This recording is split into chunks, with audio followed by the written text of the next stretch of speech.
2026년 시험 대비 요양보호사 기출해설 2회를 시작하도록 하겠습니다. 자, 2회는 CBT 연습에 대한 2회차에 대한 해설입니다. 자, 그래서 자격증 스터디 TV에 들어오시면은 기출해설 문제 있고요. CBT 연습 동일 회차에 대한 문제입니다. 자, 그래서 CBT 연습은 해설 없이 여러분들께서 시험 칠 수 있도록 해놓았고, 그에 대한 문제에 대한 해설 같은 회차로 계속해서 촬영해서 업데이트하고 있습니다. 자, 그리고 막판 정리 강의가 또 있을 거예요. 자, 이것은 400문제를 해설을 하고, 문제에 대한 해설을 하고, 그 다음에 표준 교재에 있는 내용을 싹 다 정리를 해서 그 문제에 맞는 내용, 표준 교재 내용에 대한 이론 정리까지 함께 곁들인 강좌라고 생각하시면 됩니다. 자, 그래서 여러분들께서 선택을 하셔서 공부를 하시면 됩니다.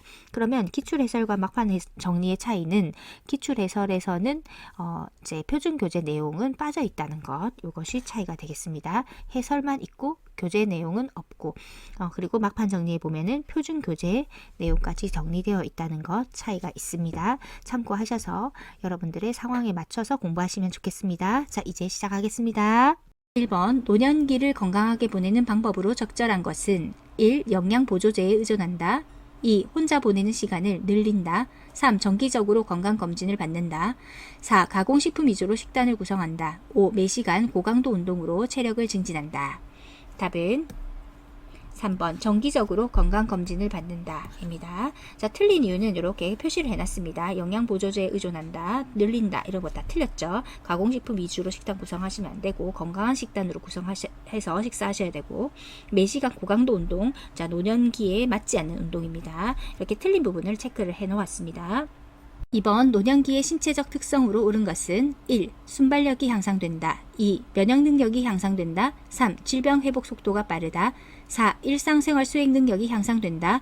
5. 노화가 비가역적으로 진행된다. 답은 5번 노화가 비가역적으로 진행된다. 자, 비가역적이란 말은 거스를 수 없다라는 거, 자연적으로 진행된다라는 뜻입니다. 자, 그리고 1번 순발력이 향상된다. 틀렸죠? 순발력이 향상되는 것이 아니라 감소되고, 면역능력 감소되고, 질병 회복 속도 느리고, 일상 수행 능력이 이제 느려집니다. 3번 대상자가 부양 의무자로부터 부양을 받지 못하고 최저 생활을 유지하기 어려울 때 도움을 받을 수 있는 공적 부조제도는 1. 국민연금제도, 2. 고용보험제도, 3. 국민건강보험제도, 4. 국민기초생활보장제도, 5. 산업재해보상보험제도. 답은 4번 국민기초생활보장제도. 자, 공적 부조제도, 최저 생활을 보장하고 자활을 목적으로 하는 국민기초생활보장제도입니다. 4번 노인장기요양보험제도에 관한 설명으로 옳은 것은 1. 주야간보호는 시설급여에 해당한다. 2. 장기요양 등급은 1등급에서 3등급까지이다. 3. 안정적 노후를 위한 소득 보장을 목적으로 한다. 4. 장기요양보험의 보험자는 국민건강보험공단이다. 5. 장기요양보험 사업은 건강보험심사평가원이 관장한다. 답은 4번 장기요양보험의 보험자는 국민건강보험공단이다. 자, 맞습니다. 1번에 주야간보호는 시설급여가 아니라 재가급여죠. 2번 장기요양 등급은 1등급에서 3등급이 아니라 1등급에서 5등급까지의 플러스 인지지원 등급입니다. 3번 안정적 노후를 위한 소득 보장을 목적으로 한다. 국민연금에 관한 이야기고요. 5번 장기요양보험 사업은 건강보험심사평가원이 관장하는 것이 아니라 관장이라고 했죠. 관장하는 것은 보건복지부 장관입니다. 보건복지부 장관 거꾸로 하시면 관장이죠. 이렇게 외우세요. 5번 노인장기요양보험제도의 재원조달 및 비용 청구에 관한 내용으로 옳은 것은 1. 장기요양보험료와 건강보험료는 통합회계로 관리한다. 2. 재원은 보험료, 국가지원금, 본인부담금으로 구성된다. 3. 장기요양기관은 급여비용을 근로복지공단에 청구한다. 4. 국민건강보험공단은 급여비용을 등급판정위원회에 지급한다. 5. 의료급여 수급권자의 급여비용은 장기요양기관이 부담한다. 답은 2번 재원은 보험료, 국가지원금, 본인부담금으로 구성된다. 자, 재원은 보험료, 국가지원금, 본인부담금으로 구성된다. 맞습니다. 자, 왜 틀렸는지 나머지 보겠습니다. 장기요양보험료와 건강보험료는 통합회계로 관리가 아니라 자, 통합징수를 해요. 통합징수를 하고 관리는 독립회계 관리입니다. 자, 조심하세요. 자, 통합으로 징수는 하지만 관리는 독립적으로 합니다. 자, 3번 장기요양기관은 급여 비용을 근로복지공단에 청구하는 것이 아니라 자, 헷갈리실 수 있죠. 하지만 국민건강공단입니다. 지금 노인장기요양보험제도는 자, 우리 건강에 관련된 거죠. 국민건강공단입니다. 4번 국민건강보험공단은 급여 비용을 등급한정위원회가 아니라 장기요양기관에게 지급을 합니다. 의료급여 수급권자의 급여 비용은 장기요양기관이 부담하는 것이 아니라 국가와 지자체가 전액 부담합니다. 자, 국가와 지자체가 전액 부담합니다.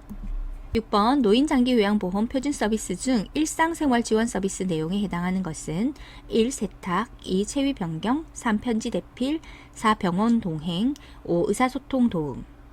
답은 1번 세탁. 자, 일상생활 지원 서비스인데요. 여러분들이 일상생활에 제일 많이 하는 것이 무엇인가요? 네, 밥하고 빨래하고 청소죠. 빨래하고 해도 표시도 안 나지만 정말 시간 많이 걸리는 밥하고 빨래하고 청소하는 거죠. 자, 일상생활은 밥하고 빨래하고 청소하는 것. 따라서 1번 세탁입니다. 빨래하는 거죠. 자, 체위 변경은 신체활동 지원이고 편지 대필은 정서 지원에서 의사소통 도움입니다. 병원 동행은 개인활동 지원이고요.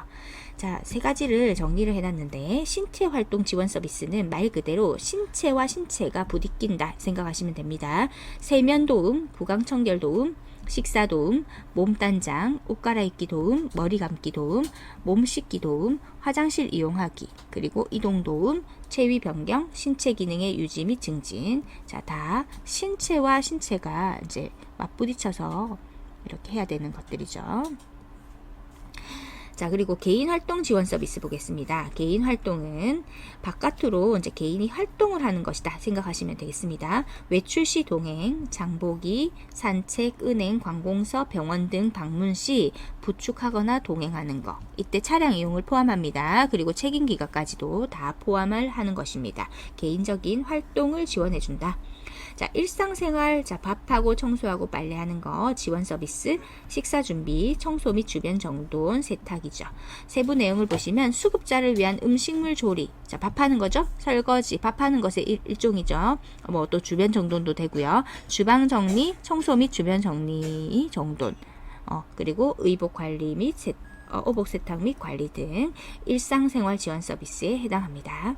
7번 요양보호 서비스를 제공할 때 대상자의 상태 변화와 약 복용 여부를 파악하는 요양보호사의 역할은 1. 옹호자, 2. 관찰자, 3. 중개자, 4. 정보 전달자, 5. 동기 유발자. 답은 2번 관찰자. 자, 우리 요양보호사의 역할에 대해서 잠시 공부해 보도록 하겠습니다. 첫 번째, 숙련된 수발자. 숙련된 요양보호 서비스에 대한 지식과 기술로 대상자의 불편함을 경감하기 위한 필요한 서비스를 지원하여 대상자를 도와준다. 두 번째, 정보 전달자. 대상자의 신체, 심리에 관한 정보를 가족, 시설장 또는 관리 책임자, 간호사, 의료기관의 의료진에게 전달하며 필요시 이들의 지시사항을 대상자와 그의 가족에게 전달하는 겁니다. 요양보호사는 서비스 내용 변경이 필요할 때 기관에 보고하는 역할을 수행합니다. 자, 3번 관찰자이죠. 관찰자. 맥박, 호흡, 체온, 혈압 등의 변화와 투약 여부, 질병의 변화에 대한 증상뿐 아니라 심리적인 변화까지 관찰합니다. 자, 네 번째 말법과 상담자. 효율적인 의사소통 기법을 활용해서 대상자와 관계를 형성하고 필요한 서비스를 제공하여 대상자의 신체적, 정신적, 심리적 안위를 도모해 줍니다. 동기유발자, 신체활동 지원 서비스나 일상생활 지원 서비스 등을 제공하는 것에 그치지 않고 대상자가 능력을 최대한 발휘하도록 동기를 유발하며 지지하는 역할을 할 때는 동기유발자의 역할이라고 합니다. 자, 6번째 옹호자, 가정이나 시설, 지역사회에서 학대를 당하거나 소외되고 차별받는 대상자를 위해서 대상자의 입장에서 편들어주고 지켜주는 것. 자, 대상자의 입장에서 편들어주고 지켜주는 것은 옹호자의 역할입니다. 그럼 중간중간 문제, 기출문제가 있으니까 스탑하셔서 한 번씩 문제를 읽어보시면 바로 이 단원에서 나올 수 있는 모든 문제가 정리가 되실 것입니다. 8번 다음 상황에서 시설 대상자가 침해받은 권리는 대상자의 휴대전화 사용을 제한함, 시설 방문을 왔다며 외부인이 대상자의 방에 불쑥 들어와 사진을 찍고 나감. 1. 차별받지 않을 권리, 2. 신체 구속을 받지 않을 권리, 3. 사생활과 비밀 보장에 관한 권리, 4. 종교적 신념의 자유에 대한 권리, 5. 시설 정보에 대한 접근성을 보장받을 권리. 답은 3번 사생활과 비밀 보장에 관한 권리. 자, 3번 사생활과 비밀 보장에 관한 권리입니다. 9번 가족이 일방적으로 전기와 수도를 끊어 대상자의 생존을 위협하는 노인 학대 유형은 1. 자기 방임, 2. 경제적 학대, 3. 정서적 학대, 4. 신체적 학대, 5. 언어적 학대. 답은 자, 4번 신체적 학대입니다. 자, 학대 같은 경우는요, 이 문제를 읽었을 때 노인의 어떤 부분에 결정적인 치명타냐라고 생각하시면 돼요. 그래서 전기와 수도를 끊으면 어떻게 되죠? 당장 생존, 살아가는 것 자체가 위협이 되죠. 나의 몸이 위협이 된다. 이럴 때는 신체적 학대입니다. 그리고 신체적 학대를 생각하실 때는 항상 몸이라는 단어를 생각하시는 게 훨씬 이해가 쉬우실 거예요. 자, 10번 요양보호사가 고용기관으로부터 업무상 부당한 대우를 받았을 때 대처 방법은 1. 고용 상태를 유지하기 위해 묵인한다. 2. 장기요양요원지원센터에 상담을 신청한다. 3. 대상자의 가족에게 해결해 달라고 요청한다. 4. 국민건강보험법에 따른 구제 방법을 알아본다. 5. 노인보호 전문기관의 법적 처리 방안을 알아본다. 답은 2번 장기요양요원지원센터에 상담을 신청한다. 11번 다음에 해당하는 성희롱 유형은 외모에 대한 성적 비유, 성적 관계 해유, 1. 시각적 성희롱, 2. 언어적 성희롱, 3. 육체적 성희롱, 4. 사회적 성희롱, 5. 위계적 성희롱. 답은 2번 언어적 성희롱입니다. 자, 성희롱인 경우에는 이제 성희롱을 당하는 사람 입장에서 어떻게 그 성희롱을 당했을지, 이렇게 당하는 사람의 오감을 생각해 보시면 돼요. 자, 성적 비유를 할 때 말로 했겠죠? 그래서 그 성적 비유를 귀로 들었겠죠? 또 성적 관계를 해유할 때도 말로 했겠죠? 그래서 그 말을 들었겠죠? 이 둘을 조합했을 때 내가 언어로 된 표현을 들었단 말이죠. 그러면 언어적 성희롱에 해당하는 것입니다. 12번 요양보호사가 지켜야 할 직업윤리로 옳은 것은 1. 대상자와 상호 대등한 관계임을 인식한다. 2. 계획된 것보다 시간을 늘려 서비스를 제공한다. 3. 대상자의 경제적 지위에 따라 서비스 내용을 달리한다. 4. 대상자 부재 시에 서비스를 제공하고 메모를 남긴다. 5. 타 직종과의 협력보다 업무의 신속성을 중요시한다. 답은 1번 대상자와 상호 대등한 관계임을 인식한다. 자, 이번에 계획된 것보다 시간을 늘리면 안 되고요. 계획된 대로, 계약된 대로 하시는 것이 맞습니다. 대상자의 경제적 지위에 따라 서비스 내용을 달리한다. 차별하면 안 되죠. 네 번째, 대상자의 부재 시에 서비스를 제공하고 메모를 남긴다. 이렇게 하시면 안 되고, 부재 시에는 메모를 남겨서 이제 왔음을 알리고 이제 다음 서비스 날짜를 서로 잡을 수 있도록 약속을 잡도록 하는 것이 맞습니다. 타 직종과의 협력보다 업무의 신속성을 중요한다. 아니고요. 타 직종과의 협력을 통해서 대상자 보호에 대상자에게 요양보호를 더 잘할 수 있도록 하는 것이 가장 큰 목적이 되겠습니다. 13번 요양보호사가 직업윤리 원칙을 준수한 사례는 1. 업무 수행을 위한 지식과 기술을 습득하였다. 2. 자신의 건강관리보다 업무 성과를 우선하였다. 3. 장기 이용 대상자에게 본인 부담금을 할인해 주었다. 4. 근무 시간을 변경하여 제공한 후 시설장에게 보고하였다. 5. 의사소통이 어려운 대상자에게 임의로 서비스를 제공하였다. 답은 1번 업무 수행을 위한 지식과 기술을 습득하였다. 자, 자신의 건강관리보다 업무 성과를 우선한다. 아닙니다. 건강관리하는 것도 요양보호사의 올바른 직업윤리입니다. 자, 장기이용 대상자에게 본인 부담금 할인해 주는 거 불법이고요. 근무 시간을 변경하여 제공한 후 시설장에게 보고한다. 이렇게 하는 것이 아니라 미리 연락을 해서 양해를 구해서 그리고 근무 시간을 바꾸는 것입니다. 의사소통이 어려운 대상자에게 임의로 서비스. 자, 임의로라는 말이 조금 이렇게 고급스러워서 그렇지 한마디로 말하면 제멋대로란 뜻이에요. 그래서 이렇게 임의로 서비스를 제공하면 안 됩니다. 14번 다음 상황에서 요양보호사의 대처 방법은 대상자가 낡은 휠체어를 바꾸고 싶은데 형편이 어렵다고 호소한다. 1. 직접 구입해 가져다 준다. 2. 휠체어를 대여해주고 사례금을 받는다. 3. 이용할 수 있는 서비스를 안내한다. 4. 다른 대상자가 사용 중인 휠체어를 가져다 준다. 5. 평소 알고 있는 업체에서 구매하도록 권유한다. 답은 3번 이용할 수 있는 서비스를 안내한다. 자, 직접 구입하시면 안 되고 휠체어를 대여해주고 사례금 받는 거 하시면 안 됩니다. 다른 대상자가 사용 중인 휠체어 가져다 주는 것도 당연히 안 되죠. 자, 평소 알고 있는 업체에서 구매하도록 알선 권유하시면 안 됩니다. 따라서 이용할 수 있는 서비스를 안내해 주는 것까지는 좋습니다.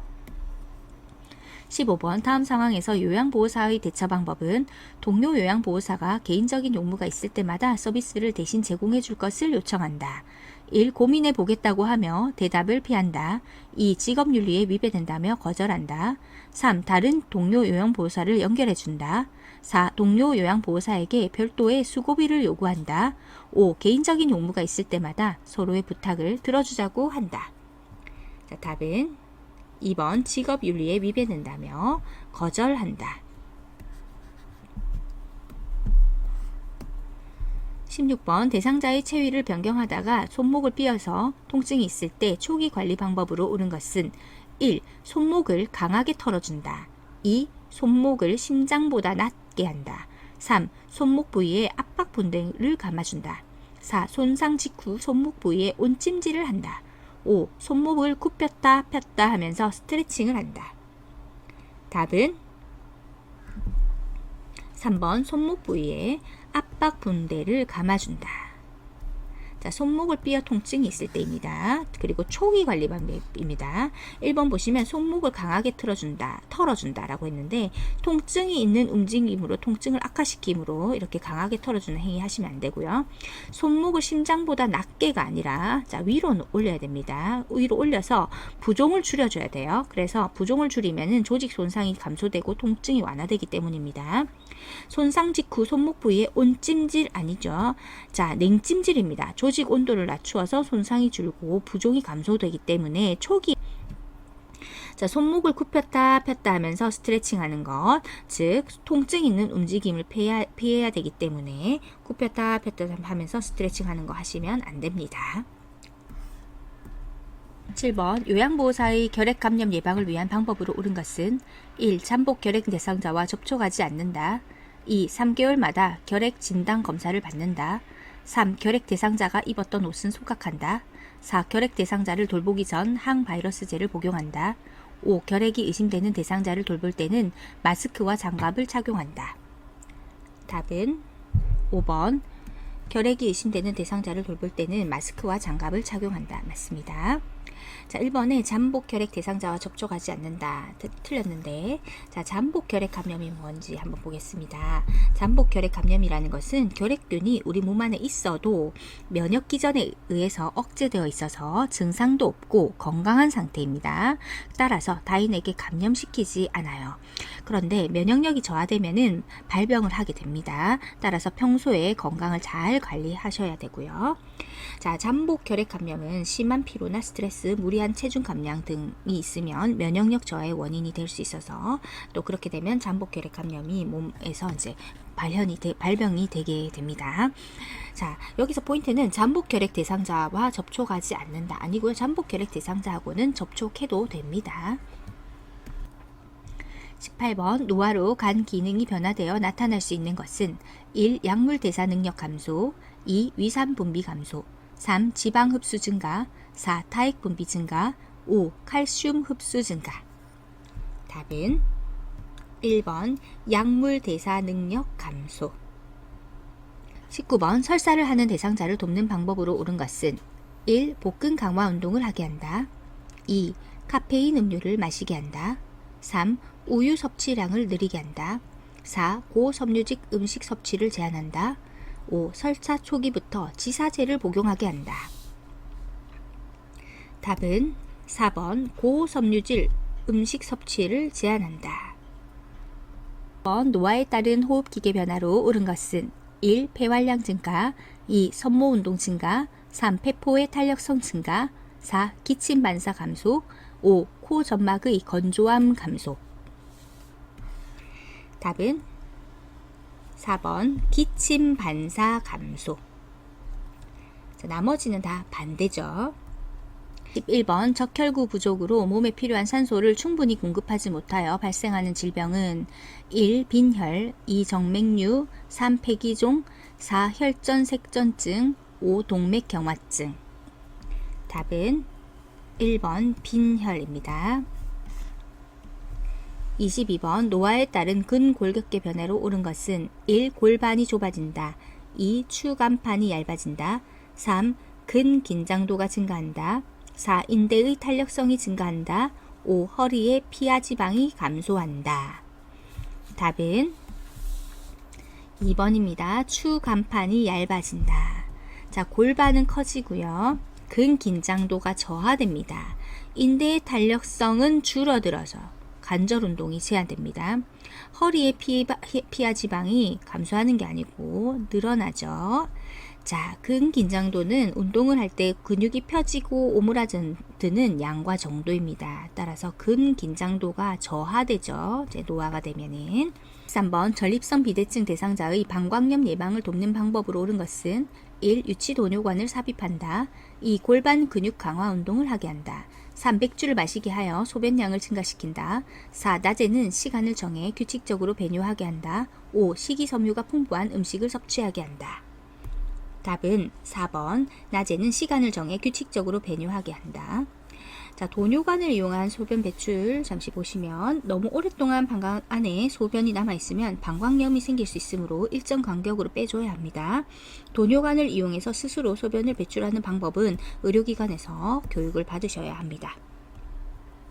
24번 오메 감염된 대상자를 돕는 방법으로 옳은 것은 1. 사용한 침구는 찬물로 세탁한다.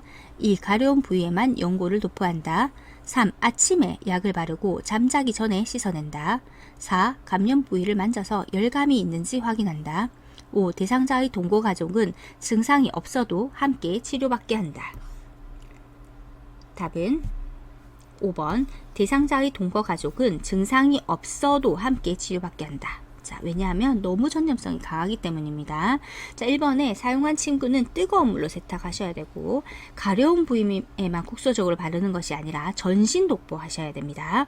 아침에 약을 바르고 잠자기 전에 씻어내는 것이 아니라 이제 가려움증이 밤에 훨씬 심하죠. 그래서 밤에 바르고 아침에 씻어내는 것입니다. 자, 밤에 바르고 아침에 씻어내는 겁니다. 감염 부위를 만지면 안 됩니다. 자, 만지면 바로 전염됩니다. 전염성이 너무 강하다. 기억하시면 좋겠습니다. 25번 다음에서 설명하는 질병은 주의력 저하와 인지기능 장애가 수시간 내지 수일에 걸쳐 급격히 발생함, 증상의 호전과 악화가 반복됨, 대체로 회복됨. 1. 선망, 2. 파킨슨병, 3. 척수 손상, 4. 추간판 탈출, 5. 알츠하이머병. 답은 1번 선망. 자, 선망 증상 정리하겠습니다. 의식 수준의 변화로 잠에서 덜 깼거나 몹시 졸린 상태에서 행동하는 사람처럼 보입니다. 주의력이 감퇴되고 수시간이나 수일에 걸쳐 호전과 악화가 반복됩니다.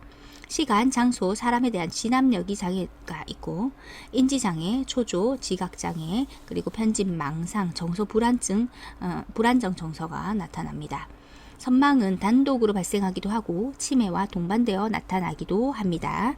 자, 비교를 해보시면은 선망은 갑자기 나타나는데 치매는 서서히 나타나고, 선망은 급성질환입니다. 치매는 만성질환이고, 선망은 대체로 회복이 되나 치매는 대부분 만성으로 진행이 됩니다.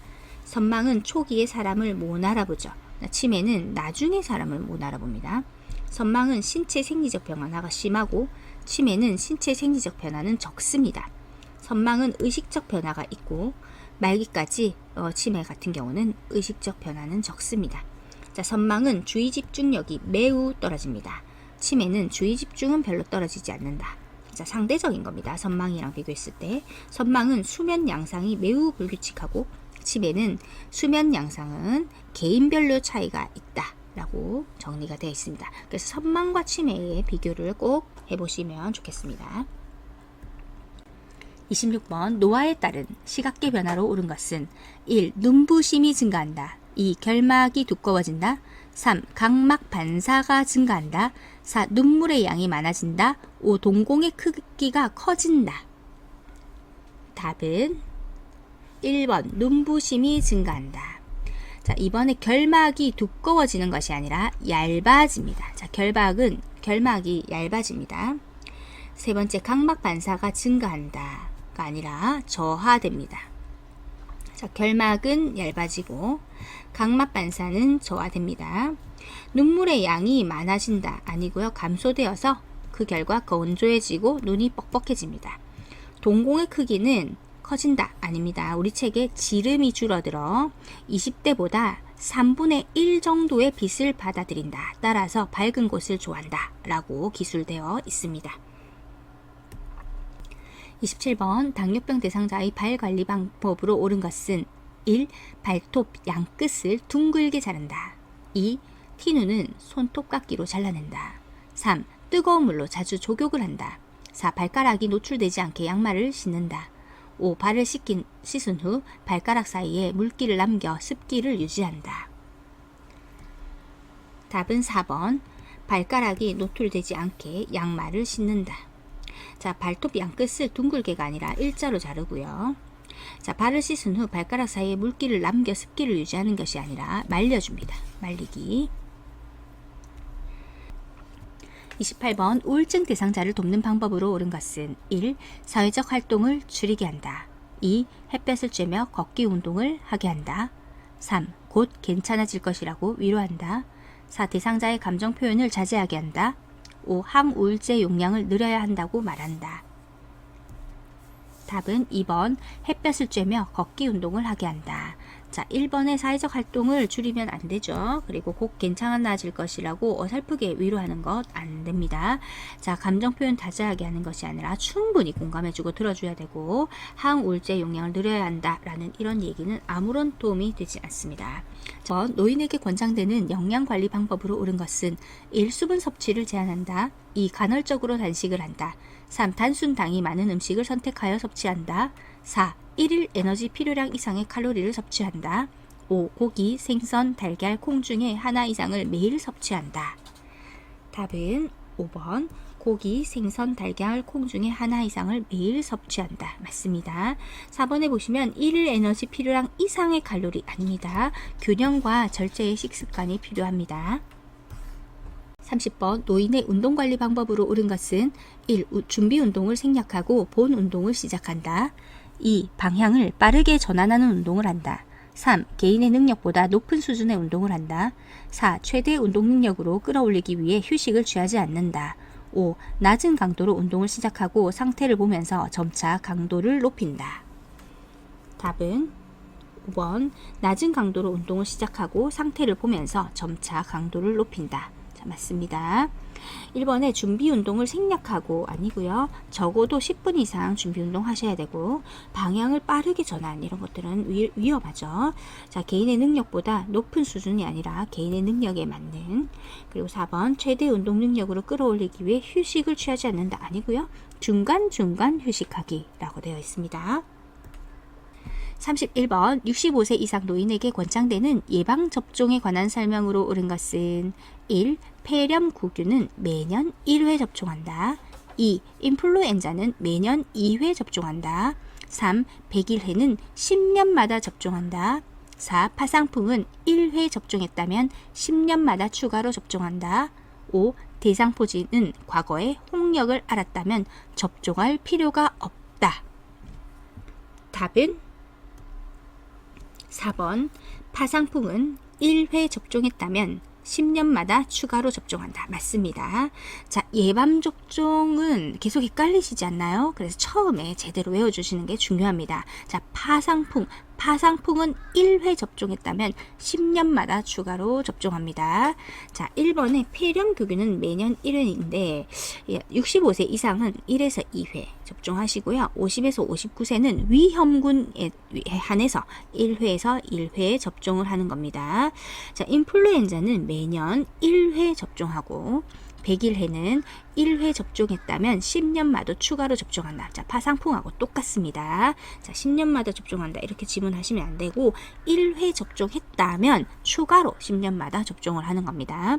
대상포진은 과거에 홍역을 앓았다면 접종할 필요가 없다라고 되어 있는데 아니고요. 60세 이상은 1회. 자, 그리고요. 50에서 59세는 위험군만 1회입니다. 자, 그래서 요게 예전의 문제에서는 65세라고 했을 때 맞았었어요. 근데 지금 바뀌었거든요. 자, 60세 이상입니다. 60세 이상 1회 이제 접종하시면 됩니다. 자, 예방접종표를 한번 보겠습니다. 자, 독감 같은 경우는 자, 이렇게 전 연령층에서 매년 1회라고 되어 있죠. 자, 그리고 파상풍, 디프테리아, 즉 백일해 같은 경우는요, 10년마다 1회라고 되어 있고요. 한번 이제 접종을 했으면은 이제 10년마다 1회입니다. 추가 접종을 하시면 되고요. 폐렴교균 같은 경우는 50에서 지금 64세까지는 위험군만 1, 2회라고 되어 있고요. 65세 이상은 건강 상태에 따라서 1에서 2회 하면 됩니다. 받으시면 됩니다. 자, 대상포진은 50에서 59세는 위험군일 경우에 1회 접종을 받으시고, 자, 60세 이상입니다. 대상포진은 60세 이상, 자, 1회 접종하시면 되겠습니다. 32번 요양보호사가 제공한 서비스 과정과 결과를 기록하는 목적으로 옳은 것은 1. 기관의 수익구조 분석 2. 업무 성과에 따른 보수 책정 3. 요양보호사의 업무 부담 경감 4. 기관 중심의 서비스 계획 수립 5. 요양보호 서비스의 연속성 유지. 답은 5번 요양보호 서비스의 연속성 유지입니다. 33번 요양보호사의 업무 보고가 중요한 이유는 1. 미납된 장기 요양보험료를 청구하기 위해 2. 대상자 가족의 부양 책임을 강화하기 위해 3. 요양보호사 중심의 서비스를 제공하기 위해 4. 기관의 이윤 증대를 위한 방안을 제시하기 위해 5. 사고에 대한 신속한 대응으로 피해를 최소화하기 위해. 답은 5번 사고에 대한 신속한 대응으로 피해를 최소화하기 위해입니다. 34번 사전 연명 의료의향서에 관한 설명으로 옳은 것은 1. 65세가 되어야 작성할 수 있다. 2. 사전 연명 의료의향서를 등록하면 의료기관에 연동된다. 3. 연명 의료 중단 의향을 명시해도 심폐소생술은 시행한다. 4. 사전 연명 의료의향서를 등록한 이후에는 내용을 변경할 수 없다. 5. 연명 의료 중단 이후에도 물과 영양분은 공급된다. 답은 5번 연명 의료 중단 이후에도 물과 영양분은 공급된다.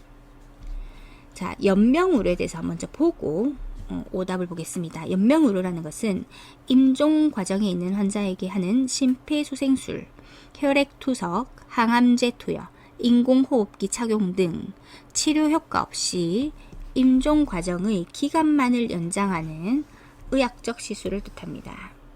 자, 치료 효과 없이 임종 과정의 기간만 연장하는 겁니다. 사전 연명 의료의향서에 연명 의료를 중단한다고 명시해도 통증 완화를 위한 의료 행위와 영양분, 물, 산소의 단순 공급은 보류하거나 중단할 수 없습니다. 자, 연명 의료 중단은 회복 불가능한 말기 환자가 무의미한 치료를 중단하고 자연적인 죽음을 받아들인다는 점에서 존엄사, 소극적 안락사와 유사하지만 말기 환자가 고통을 이겨낼 방법이 없을 경우에 한해 의사 도움을 받아 죽도록 하는 안락사하고는 다릅니다. 1번에 보시면 65세가 아니죠. 대한민국에 거주하는 19세 이상 누구나입니다. 2번 자, 사전 연명 의료의향서를 등록하면 의료기관에 바로 연동되는 것이 아니기 때문에 의료진에게 전달해야 됩니다.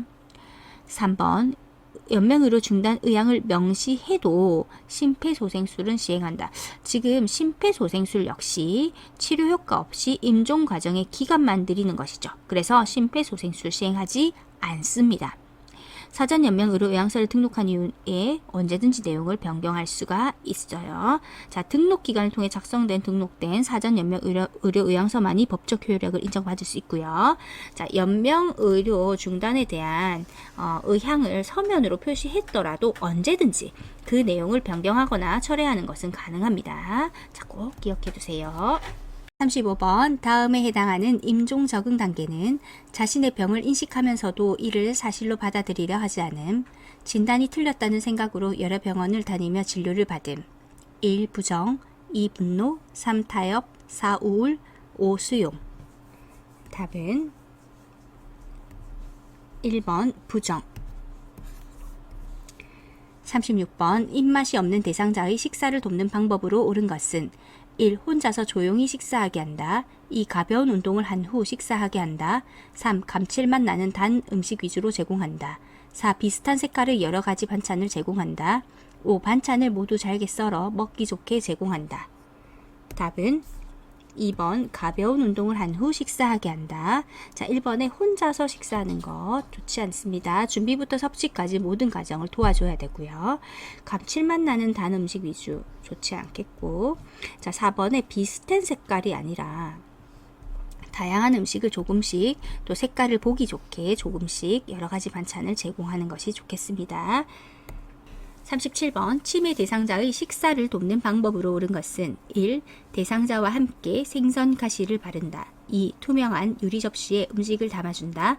3. 의치가 느슨하면 의치를 빼고 식사하게 한다. 4. 평소 좋아하는 드라마를 보면서 식사하게 한다. 5. 식탁 위에 소금을 놔두고 간을 스스로 맞추게 한다.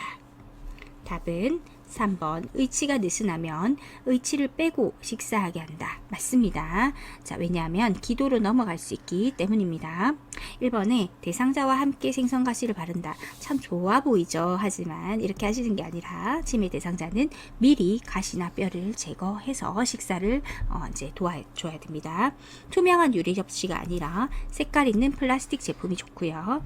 평소 좋아하는 드라마를 보는 것, 자, TV를 보지 않는 것이 중요합니다. 자, 식탁 위에 소금을 놔두고 간을 맞추도록. 아니요, 식탁 위에는 양념을 놓지 않습니다. 자, 즉 양념을 식탁 위에 두지 않는다 라는 지문이 저희 표준 교재에 있습니다. 38번 가루약을 복용하는 대상자를 돕는 방법으로 옳은 것은 1. 복용 중인 물약에 섞어준다. 2. 혀 밑에 넣어 녹여 먹게 한다. 3. 가루약을 나누어 여러 번 먹인다. 4. 숟가락에 약을 담아 물로 녹여 먹인다. 5. 입에 물을 머금게 한 후 약을 털어 넣어준다.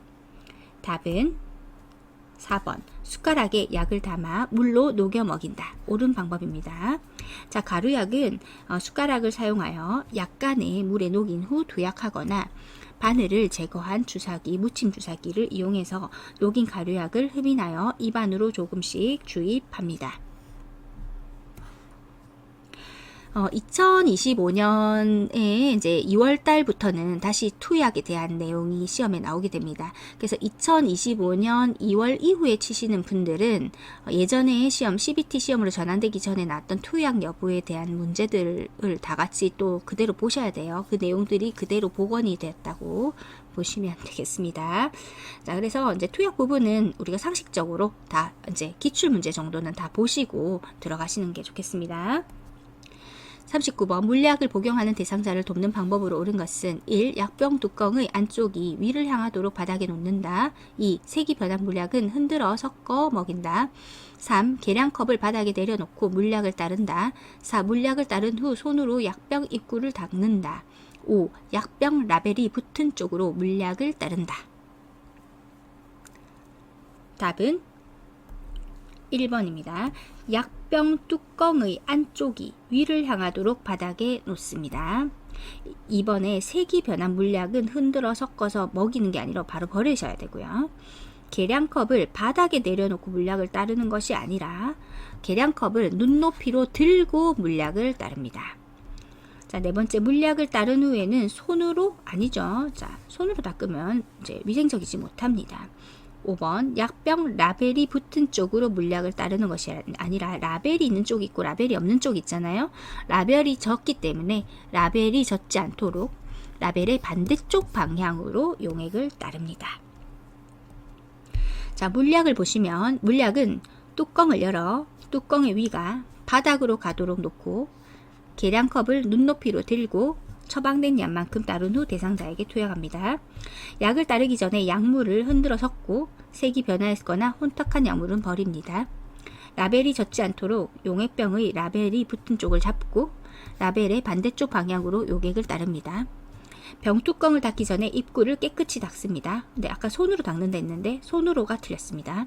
자, 약의 용량이 적을 때는 바늘을 제거한 주사기, 무침 주사기를 이용하여 정확한 약을 복용하게 합니다. 40번 대상자의 귀에 물약을 투여하는 방법으로 옳은 것은 1. 냉장고에서 꺼내어 바로 사용한다. 2. 약을 넣은 쪽 귀를 아래로 향하게 한다. 3. 귓바퀴를 후 하방으로 잡아당긴 후 약을 넣는다. 4. 약을 넣기 전에 면봉으로 귀 속을 깨끗이 닦아준다. 5. 귓구멍을 측면을 따라 약이 흘러 들어가게 점적한다. 답은 5번 귓구멍 측면을 따라 약이 흘러 들어가게 점적한다. 답은 5번입니다.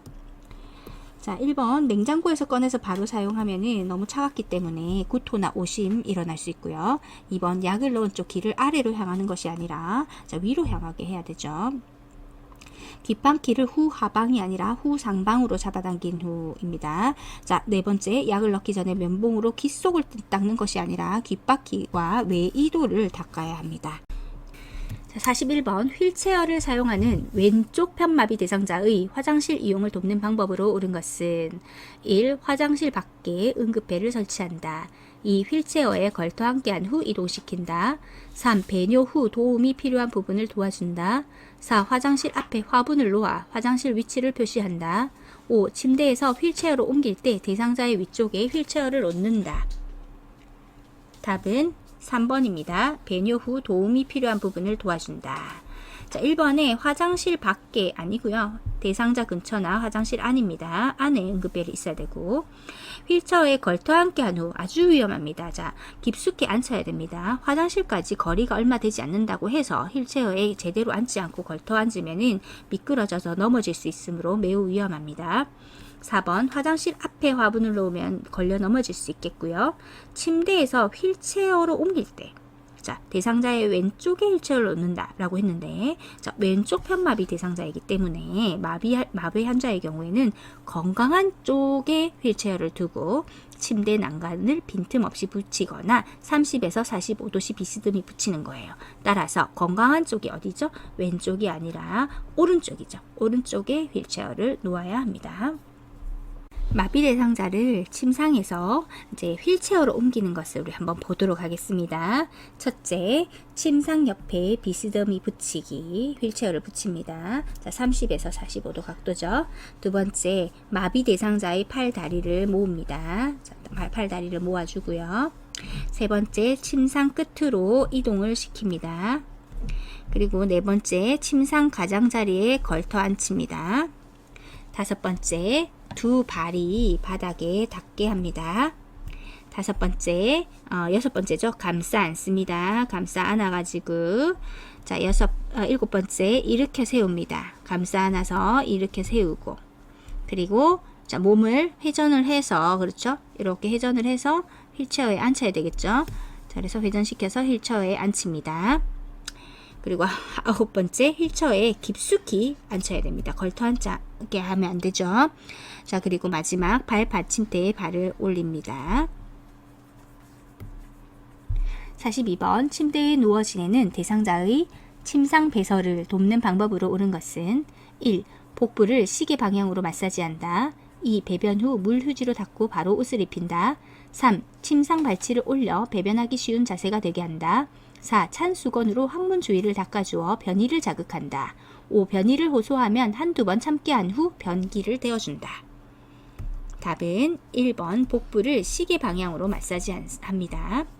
2번에 배변 후 물휴지를 닦고 바로 옷을 입히면 안 됩니다. 자, 회음부나 둔부를 따뜻한 물수건이나 물티슈로 앞에서 뒤로 잘 닦아준다. 물기가 남아있으면 대상자의 피부가 짓무르거나 피부 손상을 일으킬 수 있기 때문에 마른 수건으로 물기를 닦아서 그 다음에 옷을 입혀야 됩니다. 3번 침상 발치를 올려주는 것이 아니라 침대를 올려주어서 배변하기 쉬운 자세가 되게 해야 된다 라고 해야 되고요. 자, 네 번째 찬 수건으로 항문 주위를 닦아주어 변이를 자극한다 라고 했는데, 자, 피부와 근육이 수축되어서 변이가 감소될 수가 있어요. 찬 수건은. 자, 찬 수건 틀렸습니다. 변이를 호소하면 한두 번 참게 하면 안 되죠. 자, 변이를 호소하면 즉시 배설할 수 있도록 도와주어야 합니다. 43번 이동변기를 사용하여 배설하는 대상자를 돕는 방법으로 옳은 것은 1. 등받이가 없는 변기를 준비한다. 2. 변기 앞에 작은 매트를 깔아준다. 3. 움직이기 힘들어하면 안아서 변기에 앉힌다. 4. 양쪽 발의 발가락 끝이 바닥에 닿게 변기에 앉힌다. 5. 배설 시 소리가 나지 않게 주변 환경을 조용하게 한다. 답은 3번 움직이기 힘들어하면 안아서 변기에 앉힌다.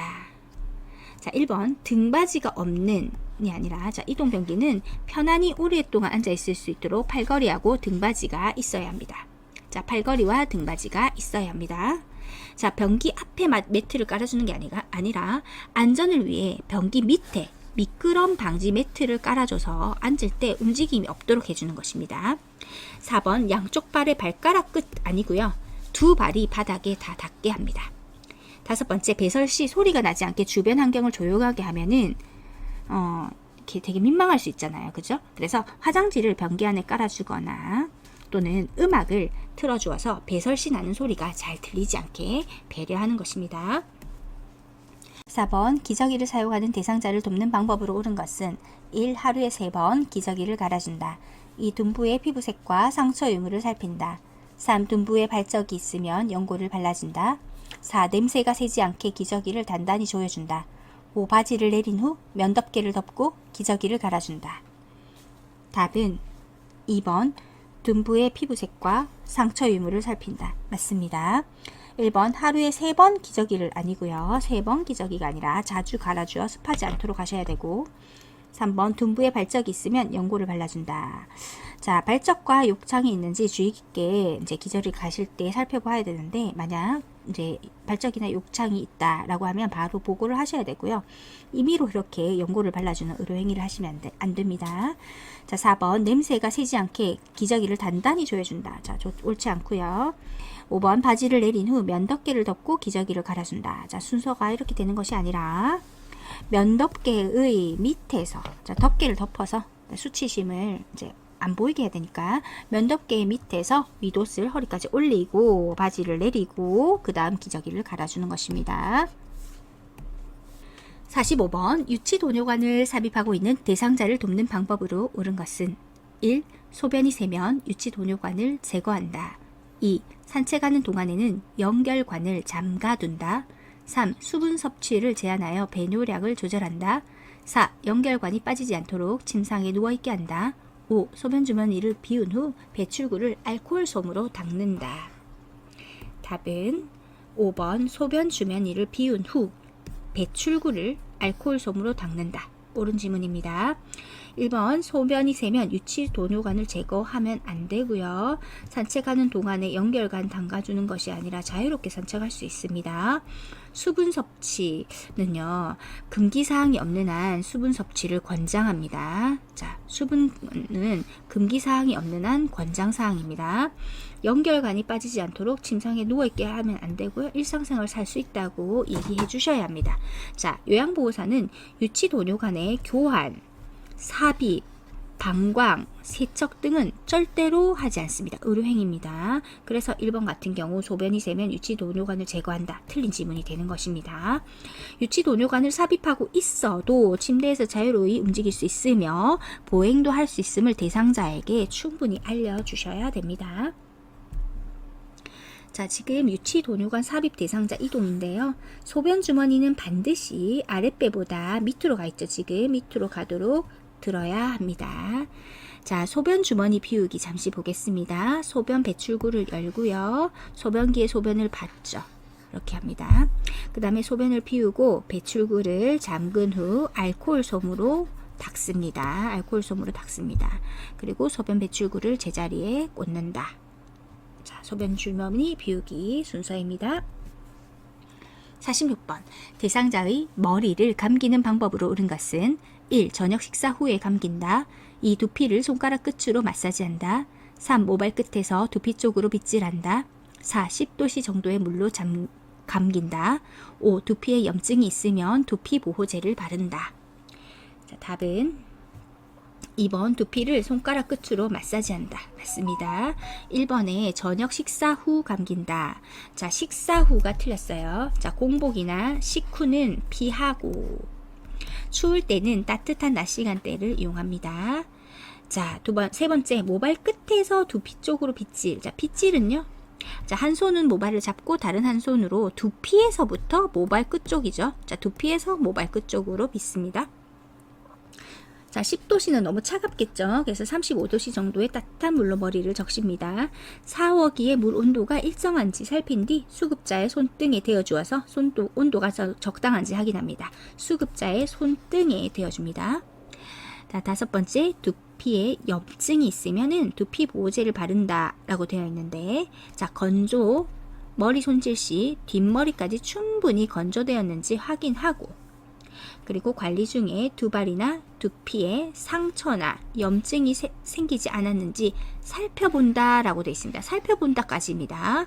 그래서 만약에 염증이 있잖아요. 그러면은 보고를 해야 됩니다. 자, 우리가 마음대로 염증에 대한 두피 보호제를 바르는 이런 의료 행위를 임의적으로 하시면 안 됩니다. 그래서 두피 보호제를 바른다 틀렸고요. 살펴본다까지만 요양보호사님들께서 하시면 되겠습니다. 살피고 있으면 보고하는 이제 요 시스템입니다. 47번 대상자의 두발 청결을 위해 두발 전용 세정제를 사용하는 방법으로 옳은 것은 1. 세정제를 사용한 후에 린스로 헹군다. 2. 세정제를 젖은 수건에 묻혀 사용한다. 3. 물과 세정제를 2대1로 섞어서 사용한다. 4. 모발을 물로 적신 후에 세정제를 발라준다. 5. 세정제를 사용한 후에 마른 수건으로 모발을 닦아 말려준다. 답은 5번입니다. 세정제를 사용한 후에 마른 수건으로 모발을 닦아 말려줍니다. 자, 두발 전용 세정제는 물을 사용할 수 없을 때 쓰는 것이기 때문에 물이라는 것, 헹군다는 것 이런 것이 나오면 다 틀렸어요. 자, 린스로 헹군다, 젖은 수건, 물, 그죠? 물로 적신 후에 다 틀렸습니다. 자, 그래서 마른 수건으로 모발을 닦아 말려주셔야 합니다. 자, 드라이 샴푸라고도 하죠. 자, 물을 사용할 수 없거나 신체적으로 움직이기 힘들 때 드라이 샴푸. 자, 드라이 샴푸를 사용하는 방법도 있습니다. 자, 지금 이제 용어가 드라이 샴푸로 바뀐 거죠. 왜냐하면 두발 전용 세정제 하니까 헷갈리잖아요. 그래서 드라이 샴푸로 바뀐 겁니다.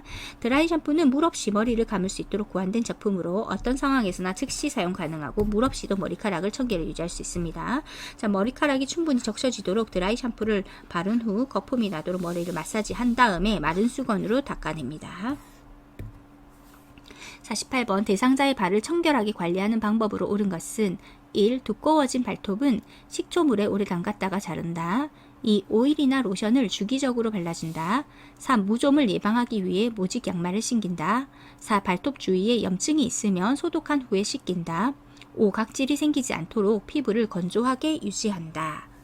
자, 답은 2번 오일이나 로션을 주기적으로 발라준다 입니다. 자, 모직 양말이 아니라 면 양말 신겨야 됩니다.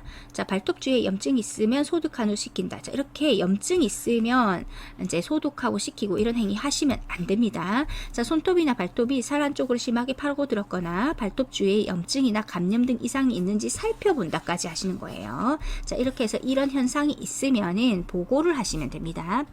5번 각질이 생기지 않도록 피부를 건조한 게 아니죠. 자, 건조함이 이제 적입니다. 그래서 자, 오일이나 로션을 주기적으로 발라주게 되는 거죠. 그래서 2번하고 5번이 지금 반대의 내용이잖아요. 2번이 답이면 5번이 답이 아니고 5번이 답이면 2번이 답이 아닌 그런 상황입니다. 49번 여성 대상자의 회음부 청결을 돕는 방법으로 옳은 것은 1. 다리를 쭉 펴고 눕게 한다. 2. 목욕 담요를 마른 목골로 펴서 아랫땅 가운데 부분으로 회음부를 덮어준다. 3. 둔부 밑에 변기를 밀어 넣은 후 방수포를 깔아준다. 4. 회음부에 남은 비눗물은 물휴지로 닦아준다. 5. 회음부 분비물에서 악취가 나면 소독제로 닦아낸다. 답은 2번 목욕 담요를 마른 목골로 펴서 아랫단 가운데 부분으로 해음부를 덮어준다가 맞습니다. 1번 다리를 쭉 펴고 눕게 한다. 틀렸고요. 누워서 무릎을 세우게 합니다. 3번 둔부 밑에 변기를 밀어넣은 후 방수포를 깔아주는 게 아니라 자 둔부 밑에 방수포와 목욕수건을 겹쳐서 깔고 변기를 밀어넣습니다. 4번 회음부에 남은 비눗물은 물유지로 닦아준다 라고 했는데 자 따뜻한 물을 음부에 끼얹은 다음 물수건에 비눗물을 묻힌다. 그리고 피부에 비눗기가 남지 않도록 깨끗이 닦는다 라고 하면서 자 물을 담을 용기는 생수병 등의 빈 용기를 이용하면 편리합니다. 자 5번 회음부 분비물에서 악취가 나면 소독제. 자 소독제 안 되죠. 회음부에 악취나 염증 분비물 등 이상이 있는지 살펴보시고요. 악취가 나거나 하면 보고하셔야 됩니다. 소독제 닦아내는 이런 인위적인 의료행위 하시면 안 됩니다. 50번 오른쪽 편마비 대상자의 하의를 벗기는 순서로 옳은 것은 자 옷을 벗기는 겁니다. 자 가 두 다리를 모아 무릎을 세워준다. 나 왼쪽 다리의 하의를 벗긴다. 다 엉덩이를 들어 올리게 한다. 라 오른쪽 다리의 하의를 벗긴다. 1. 가 나 라 다 2. 가 다 나 라 3. 가 다 라 나 4. 가라 나다 5. 가라 다나. 잠시 스탑하시고 문제를 풀어보세요. 답은 자 2번입니다. 가, 다, 나, 라 순서대로 보겠습니다. 자 오른쪽 편마비 대상자이고요. 하의를 벗깁니다. 그러면 건강한 쪽은 어디죠? 왼쪽입니다. 자 벗길 때는요. 옷을 벗길 때는 벗건입니다. 벗길 때는 건강한 쪽입니다. 그래서 아예 두 문자를 외워두세요. 자 편마비 대상자가 나오면 건강한 쪽을 옆에 딱 바로 적으시고요. 벗기니까 벗건이니까 왼쪽부터 벗긴다라는 거죠. 자 먼저 첫째 두 다리를 모아 무릎을 세워줍니다. 두 번째 엉덩이를 들어 올리게 합니다. 그리고 세 번째 하의를 벗기는데 벗건 건강한 쪽이죠. 왼쪽이 건강한 쪽이죠. 왼쪽 다리 하의를 벗깁니다.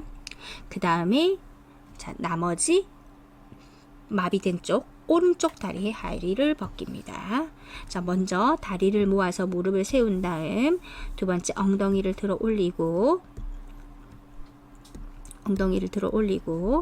자 그 다음에 왼쪽 다리 자 건강한 쪽 하의를 벗기고 그 다음 네 번째 오른쪽 다리의 하의를 벗깁니다. 51번 휠체어에 앉아있는 대상자를 침대 위로 이동시킬 때 요양보호사의 신체 손상을 예방하는 방법으로 옳은 것은 1. 반동을 이용하여 빠르게 이동시킨다. 2. 두 발을 모아 지지면을 좁혀 들어 올린다. 3. 방향 전환 시 다리는 고정하고 몸통을 돌린다. 4. 대상자와 일정한 거리를 두고 들어서 이동시킨다.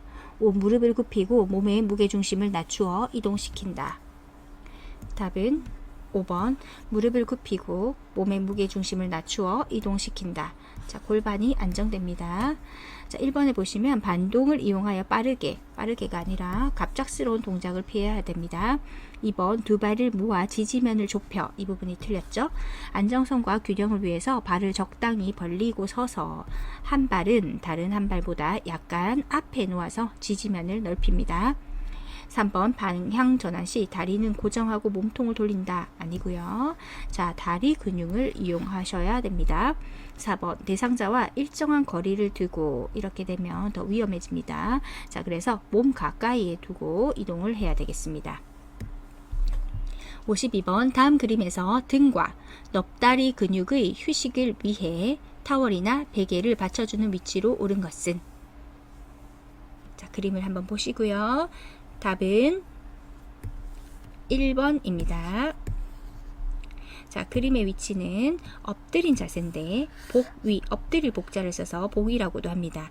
등에 상처가 있거나 등 근육을 쉬게 해줄 때의 자세입니다. 자, 1번 엎드린 상태에서 머리를 옆으로 돌린 자세를 하거나 작은 베개 또는 수건 2개를 말아서 얼굴 부위에 이렇게 홈을 만들어 줍니다. 두 번째, 대상자의 아랫배에 낮은 베개를 놓아 허리의 앞구붐을 감소시켜서 편안한 자세에 이제 이렇게 일자가 될 수 있도록 합니다. 세 번째, 아랫배와 발목 밑에 작은 베개를 받치면 허리와 넙다리의 긴장을 완화할 수가 있습니다. 53번 다음 그림과 같이 가파른 내리막길에서 휠체어를 타고 있는 대상자를 이동시키는 방법으로 옳은 것은 1. 휠체어를 뒤로 돌려 지그재그로 내려간다. 2. 휠체어를 뒤로 돌려 앞바퀴를 들고 내려간다. 3. 휠체어를 앞으로 하여 뒷걸음으로 내려간다. 4. 휠체어를 앞으로 하여 지그재그로 내려간다. 5. 휠체어를 앞으로 하여 앞바퀴를 들고 내려간다. 답은 1번 휠체어를 뒤로 돌려 지그재그로 내려간다. 맞습니다. 자, 우리 휠체어의 상황별 조작법을 보겠습니다. 엘리베이터를 타고 내릴 때는 자, 이렇게 그림처럼 뒤로 들어가서 앞으로 밀고 나옵니다. 이렇게 하면은 엘리베이터에서 돌려야 하는 불편함이 없어지겠죠. 자, 두 번째, 엘리베이터와 복도 틈새에 작은 바퀴가 끼지 않도록 주의해야 합니다. 자, 이렇게 들어갔다가 이렇게 나오는 겁니다. 자, 도로 턱이나 문턱을 오를 때, 자, 오를 때입니다. 첫 번째, 양팔을 힘을 주고 휠체어 뒤쪽을 살짝, 발로 살짝 눌러서 조심스럽게 휠체어를 뒤쪽으로 기울입니다. 자, 뒤쪽으로 이렇게 기울였죠. 자, 앞바퀴를 들어서 도로 턱이나 문턱을 오르는 겁니다. 자, 도로 턱이나 문턱을 내려갈 때입니다. 자, 도로 턱이나 문턱을 먼저 이제 요양보호사가 내려오셔가지고 서서 뒷바퀴를 이제 내려놓습니다. 앞바퀴를 들어 올린 상태에서 천천히 뒤로 이동하면서 앞바퀴를 조심스럽게 내립니다. 오르막길을 올라갈 때는 자세를 가급적 낮추시고요. 다리에 힘을 주어서 휠체어를 밀고 올라갑니다. 자, 체중이 많이 나가는 대상자이거나 경사가 큰 경우에는 지그재그로 밀고 올라가는 방법도 있습니다. 이렇게 올라갈 때 지그재그로 올라가시는 겁니다. 내리막길을 갈 때 몸으로 휠체어를 지지하면서 고개를 뒤로 이렇게 돌려서 방향을 살핍니다. 방향을 확인하면서 뒷걸음질로 내려갑니다. 체중이 많이 나가는 대상자이거나 경사가 큰 경우에는 지그재그로 내려가는 방법도 있습니다. 울퉁불퉁한 길을 갈 때 앞바퀴를 살짝 들어 올립니다. 휠체어를 약간 뒤로 젖힌 상태에서 이동합니다. 앞바퀴가 지면에 닿으면은 휠체어를 밀기도 힘들고 또 대상자가 진동을 많이 느끼기 때문입니다. 그래서 앞바퀴를 살짝 들어 올려서 뒤로 젖힌 상태에서, 즉 휠체어를 약간 뒤로 젖힌 상태에서 이동을 합니다. 54번 다음 그림과 같이 오른쪽 발목을 접질린 대상자를 부축할 때 요양보호사의 위치와 잡아주어야 하는 대상자의 신체 부위로 옳은 것은 답은 2번입니다. 자, 2번. 자, 오른쪽 발목을 접질렀습니다. 자, 그래서 건강한 쪽으로 이렇게 지지를 해 주시는 것입니다. 자, 부축하기 보시면 자, 이렇게 다리가 마비된 쪽이고요. 자, 건강한 쪽으로 붙들고 이렇게 부축을 하는 것입니다. 자, 정리를 할게요. 우리 지팡이를 이용해서 걷기, 보행 돕기. 자, 같이 엮어서 공부하실 수가 있어요. 자, 대상자 옆에 서서 팔로 허리를 이렇게 껴안듯이 잡고 반대편 손으로는 요양보호사의 어깨 위에 있는 이렇게 어깨 위에 있는 대상자의 손을 잡고 걷습니다. 이렇게 이제 지금 허리를 껴안듯이 잡은 거거든요. 자, 이렇게 해서 잡고 걷습니다. 자, 서로 반대편 발을 앞으로 내딛어서 발을 맞춰서 걷고요. 자, 약한 쪽 다리를 먼저 내딛도록 합니다. 자, 대상자를 부축하는 경우는 요양보호사가 먼저 발을 내딛고 대상자의 마비된 다리를 내딛도록 합니다. 자, 대상자를 부축하는 경우에 요양보호사가 먼저 발을 내딛죠. 자, 그 다음에 마비된 다리를 내딛도록 합니다. 자, 즉 요양보호사가 지팡이 역할을 하는 거예요. 자, 요양보호사가 이제 발을 내딛고 그 다음에 대상자의 마비된 다리를 내딛도록 하는 겁니다. 자, 요양보호사가 지팡이다 라고 생각을 하시면 되겠습니다. 자, 평지를 걸어갈 때 보겠습니다. 자, 요양보호사님 그리고 지팡이를 같이 볼게요. 자, 지팡이가 먼저 나가죠. 그 다음 지지를 해주면 그 다음 마비된 다리를 끌어오게 합니다. 그 다음에 건강한 다리예요. 그래서 지마 이렇게 외우시면 됩니다. 자, 지마 자, 평지는 지마. 자, 평지잖아요. 지마 이렇게 외우시고, 자, 내리막길을 보시면 내리막길은 지팡이가 먼저 나가고 그 다음에 마비된 다리 그대로예요. 그리고 건강한 다리가 따라 나오는 것입니다. 왜냐하면 마비된 다리가 다리를 굽힐 수가 없죠. 그래서 생각을 해보시면 내리막길에서 지팡이로 내딛고 그 다음에 약간의 높이 차이가 나잖아요. 그러니까 그 다음에 마비된 다리가 내려오면 다리가 굽혀지지 않죠. 그렇게 생각하시면 됩니다. 자, 그래서 내지마 이렇게 외우잖아요. 우리 내지마 이렇게 외우시면 됩니다. 자, 그래서 평지에서 지마 내지마 지마 내지마 이렇게 외우시고요. 자, 오르막길을 생각해 보시면 올라간다고 생각해 보시면 지팡이를 딱 짚고 그 다음에 건강한 다리가 올라가면 어떻게 됩니까? 마비된 다리가 쭉 펴진 상태잖아요. 그러니까 굽히지 않고 따라서 쑥 올라갈 수가 있겠죠. 그래서 마비된 다리가 굽힐 수가 없기 때문에 이렇게 되는 겁니다. 또 이렇게 이제 건강한 다리 쪽이 밑으로 쏠리게 되면은 계단 밑에나 이렇게 경사진 쪽 밑에 있으면은 구부러서 넘어지기 때문이기도 하죠. 자, 그래서 오지건입니다. 자, 오지건 내지마. 자, 기본적으로 평지는 지마 그렇고 내지마 오지건 이렇게 외우시면 되겠습니다. 자, 마비된 다리를 굽힐 수가 없기 때문에 이렇게 내리막길과 오르막길에서는 이해를 한번 딱 하시고 그 다음에는 두 문자로 외워버리세요. 자, 55번 오른쪽 편마비 대상자에게서 서서 균형 잡는 연습을 시키는 방법으로 옳은 것은 1. 대상자의 왼쪽에 서서 지지해준다. 2. 가슴에 보행벨트를 착용하고 서 있게 한다. 3. 오른손으로 안전손잡이를 잡고 서 있게 한다. 4. 허리를 15도 앞으로 숙인 상태에서 유지하게 한다. 5. 제자리에서 좌우로 체중 이동을 하며 준비 운동을 하게 한다. 답은 5번 제자리에서 좌우로 체중 이동을 하며 준비 운동을 하게 한다가 맞습니다. 자, 1번에 대상자의 왼쪽이 아니죠. 오른쪽에 서서 지지를 해줘야 됩니다. 지금 오른쪽 편마비 대상자잖아요. 그러면은 건강한 쪽은 어디죠? 건강한 쪽은 왼쪽이고 지지를 해줘야 되는 쪽은 그렇죠. 마비된 쪽이니까요. 오른쪽이죠. 가슴에 보행벨트가 아니라 허리에 보행벨트를 착용하여야 합니다. 자, 안전 손잡이를 잡고 서 있게 하는 쪽. 자, 건강한 쪽이죠. 건강한 쪽은 왼손입니다. 그래서 왼손을 잡고 있어야 되고 허리를 15도 앞으로 숙인 상태는 불안정해서 위험합니다. 56번 복지용구 중에서 다음 그림과 같은 목욕 리프트를 선정할 때 적절한 것은 1번 등받이가 고정된 것, 2. 충전용 배터리를 사용하는 것, 3. 높낮이가 수동으로 조절되는 것, 4. 철제로 만들어진 것, 5. 콘센트의 전원을 연결하여 사용하는 것. 자, 답은 2번 충전용 배터리를 사용하는 것입니다. 자, 1번 등받이가 고정되면 편안한 자세로 목욕할 수 있지 못하게 되죠. 그래서 등받이 각도가 조절되어야 합니다. 자, 고정됐다는 게 틀렸고요. 높낮이가 수동 아니죠. 자동으로 조절되어야 될 것이고 철제는 녹이 슬기 때문에 안 되고 자, 콘센트의 전원을 연결하는 것이 아니라 충전용 배터리를 사용하는 것입니다. 자, 해설 보겠습니다. 목욕 리프트의 높낮이를 조절하여 안전하고 편리하게 목욕시킬 수 있고 특히 다리가 불편한 대상자가 목욕할 때 편리한 것, 이것이 바로 목욕 리프트입니다.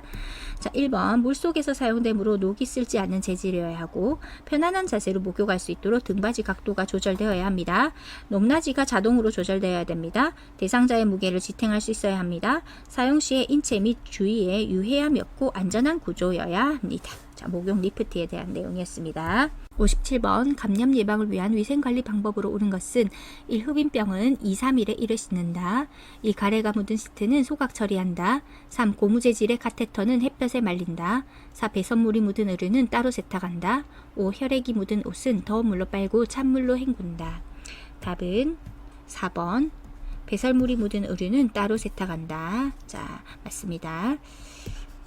자, 이 그늘이란 말은 3번에 들어가야 돼요. 자, 1번 흡인뼈는 2, 3일에 일에 씻는 것이 아니라 하루에 한 번 이상 씻어야 되고, 가래가 묻은 시트는 소각 처리할 필요까지는 없고요. 깨끗하게 씻으면 됩니다.